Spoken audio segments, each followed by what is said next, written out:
Se vi state chiedendo se nel 2021 la meccanica possa ancora trionfare sull'elettronica e se un 4 in linea sia ancora il motore giusto per una naked media, siete capitati nel posto giusto.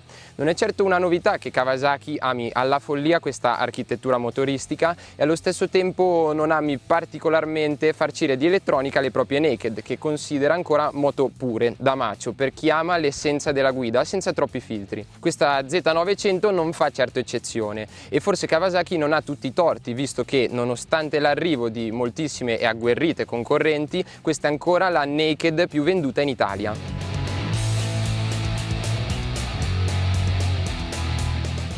Infatti, la vera sfida per la media di Akashi è proprio quella di confermarsi leader di mercato.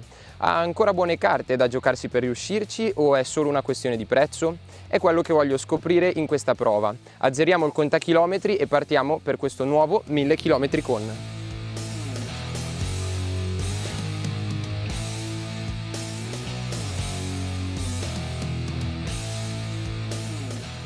La dotazione elettronica più semplificata rispetto ad altri modelli, soprattutto europei, non sta però a significare mancanza di novità. Dalla progenitrice Z750 i passi in avanti sono stati moltissimi. La nuova Z900 è infatti molto più curata, ergonomica, leggera e prestante di tutte le moto che l'hanno preceduta. Prima di parlare delle novità, tengo a precisare che, con quasi totale assenza di elettronica, non intendo una moto priva di qualsiasi controllo, perché soprattutto quest'ultima versione di Z900 si è portata parecchio avanti. Sono infatti presenti ABS, controllo di trazione e 4 riding mode, Rain, Road, Sport e Rider. Quest'ultimo permette anche di scegliere fra 2 differenti livelli di potenza e 3 livelli di traction control. Sottolineo anche che con la mappa Rain e con la modalità di potenza low, il motore eroga il 55% della potenza massima. Un plus, questo, assente sulla prima versione della Z900, ottenuto grazie all'adozione del ride-by-wire. L'idea di naked pura senza troppi fronzoli elettronici la fornisce perfettamente, dal mio punto di vista, il fatto che il quick shifter non sia presente nemmeno come optional, e questo è un vero peccato, visto che ad Akashi i cambi elettronici li sanno fare veramente bene.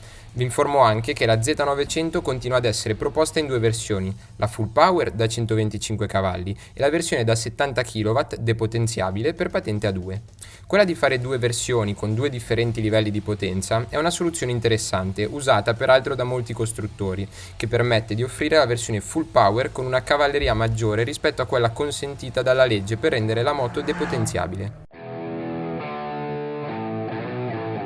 250 km, ovvero un quarto della mia convivenza con la Kawasaki Z900. Appena salito in sella sono rimasto piacevolmente sorpreso di come a distanza di 18 anni dalla prima Z750 l'anima di questa moto sia rimasta intatta, pur continuando ad aggiornarsi sia esteticamente sia tecnicamente. Il design con i fari a LED e le tinte metallizzate la rendono decisamente al passo con i tempi, mentre le linee taglienti e muscolose che hanno fatto e continuano a fare la fortuna delle naked di Akashi non sono state accantonate.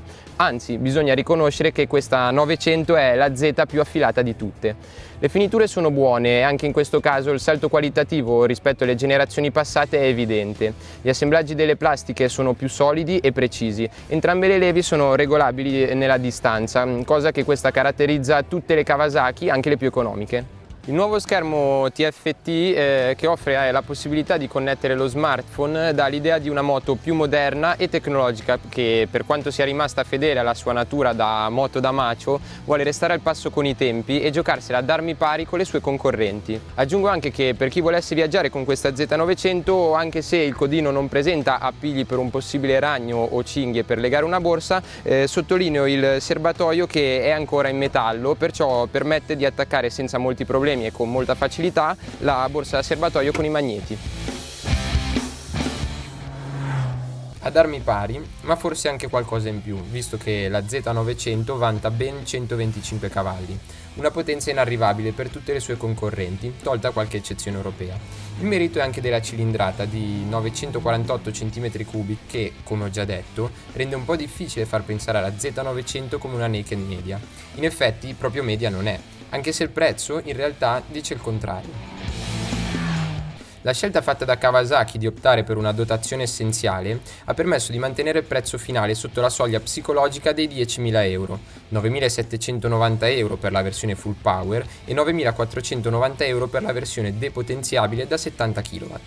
quotazioni che, diciamocelo, in proporzione a cilindrata e cavalleria sembrano essere inarrivabili per tutte le concorrenti, anche se bisogna specificare che a contenere il prezzo della Z900 ci pensa anche il fatto che questa è una moto che non ha mai subito stravolgimenti particolari, ma una lunga e costante evoluzione, a partire dal 4 cilindri in linea che negli anni ha ricevuto tanti aggiornamenti, ma sotto sotto è sempre lui. Bene, siamo a metà della nostra prova e dopo 500 km penso sia il caso di entrare più nello specifico e vedere come si comporta questa Z900. Il consiglio che mi sento di dare prima di iniziare è quello di dedicare i primi chilometri ad abituarsi alla posizione di guida. La sella è abbastanza bassa, di conseguenza il manubrio sembra essere posizionato un po' in alto, una caratteristica che nelle prime curve mi ha dato l'impressione di avere fra le mani una moto molto rapida a scendere nella prima parte di piega, ma che a causa dell'avantreno apparentemente alto sembra essere poco comunicativa quando si comincia a scendere un po' di più. Finito questo periodo di adattamento, la Z900 si mostra invece una moto che non disdegna affatto le curve, anzi a differenza delle Z precedenti è anche abbastanza leggera e poco fisica. L'impressione però, come per la sorella maggiore ZH2, è quella di una moto che rispetto al misto stretto gradisca maggiormente percorsi con curve ampie e asfalto liscio, fondo che preferisce in quanto le sospensioni non sempre partono sulle piccole asperità, rimandando qualche colpo e faticano anche a copiare le sconnessioni in rapida successione, cosa che un po' penalizza il comfort e in parte influenza anche la fase di frenata che resta sempre piuttosto modulabile, ma che rispetto alle concorrenti più sportive non brilla per mordente, soprattutto all'anteriore. Nonostante questo però la Z900 è in grado di fermarsi in tutta sicurezza, complice anche l'ABS che, pur non essendo fra i più raffinati del segmento, ha il pregio di non spingere troppo sulle leve. Capitolo Comfort. Vi dico subito che questa non è la caratteristica principale sulla quale hanno puntato i tecnici giapponesi, ma del resto, trattandosi di una naked, ci sta. Nonostante questo la Z900 si difende abbastanza bene per quanto riguarda il pilota. Infatti un pregio che ho apprezzato è la quasi totale assenza di pressioni sui polsi che, al contrario di altre naked, si trovano in una posizione abbastanza rilassata. Sulle lunghe distanze ho trovato la sella molto spaziosa, ma forse fin troppo larga e un po' cedevole per i miei gusti, anche se ammetto che, dopo così tanti chilometri, in sella è difficile trovare una seduta perfetta. Il passeggero, come sulla maggior parte delle naked, non sembra proprio il benvenuto, anche se lo spazio a disposizione fra pilota e chi sta dietro non è affatto male. La piccola porzione di sella a disposizione è però abbastanza dura e le pedane sono un po' in alto. In autostrada la Z900 si comporta bene, è una Kawasaki per cui è lecito aspettarsi un avantreno stabile e la Noda di Akashi non delude. La stabilità è ottima anche alle velocità più alte e la protezione dall'aria non è eccellente, ma non è nemmeno fra le peggiori, merito della piccola unghia che protegge gli strumenti. Parlando di consumi vi dico che nonostante il 4 in linea abbia una cubatura degna di nota e una buona dose di cavalli, la Z900 consuma relativamente poco. Infatti fino a questo momento il computer di bordo ha rilevato una media di 20,2 km al litro, anche se ammetto che parte di questo risultato è da additare ai numerosi chilometri autostradali percorsi. Ho deciso di dedicare il paragrafo dei 750 km al motore di questa Z900 perché c'è parecchio da dire. Innanzitutto ci tengo a sfatare due luoghi comuni. Il primo è che il 4 in linea sia un'architettura del passato, il secondo invece è che l'Euro 5 è il male assoluto per il sound delle nuove moto. Che il 4 in linea non sia l'architettura perfetta per una naked media non è proprio una novità. La coppia e la relativa erogazione di un bicilindrico o di un 3 cilindri sono tutta un'altra storia. Ma posso dirvi che io su una Z900 non vorrei nessun altro motore al di fuori di questo. Primo perché fa parte del suo DNA e senza non sarebbe la stessa moto, e secondo perché in Kawasaki sono stati molto intelligenti azzeccando una rapportatura che ne enfatizza grinta e reattività. Questa moto va veramente tanto forte e non soffre minimamente ai bassi regimi, restando sempre fluida e facilissima da guidare, insomma una vera goduria. Passiamo invece alla questione sound. L'Euro 5 è veramente la criptonite per quella che in molti chiamano musica? Vi dico subito di no. Premetto di non essere un amante delle moto troppo rumorose, o meglio, dal mio punto di vista la moto deve essere vivibile quando si va piano e cantare quando invece ci si vuole divertire con il gas, e posso garantire che da questo punto di vista la Z900 è veramente perfetta. Mi riaggancio a ciò che ho detto all'inizio di questo video, ovvero al fatto che la Z900 sia un po' anticonvenzionale sul fronte dell'elettronica e perfettamente in grado di mantenere la sua anima da naked pura nel corso degli anni. Una caratteristica che mi ha fatto sorridere, anche se poi in termini di prestazione pura non è così positiva, è la libertà che lascia il controllo di trazione. Quello della Z900 è un traction control tutt'altro che conservativo e anche quando entra in funzione non risulta mai invasivo, anzi mi è capitato di accorgermi che il controllo di trazione stesse lavorando solo grazie alla spia lampeggiante sul TFT. Unite questa caratteristica al fatto che spesso e volentieri il posteriore tende a scivolare un po' in uscita di curva quando si riprende il gas in mano e non vi verrà difficile capire perché dicevamo che nel 2021 la meccanica ha ancora possibilità di trionfare, almeno in parte, sull'elettronica. Per chiudere in bellezza sottolineo anche che, nonostante il controllo di trazione, la Z900 ha anche una certa propensione all'impennata.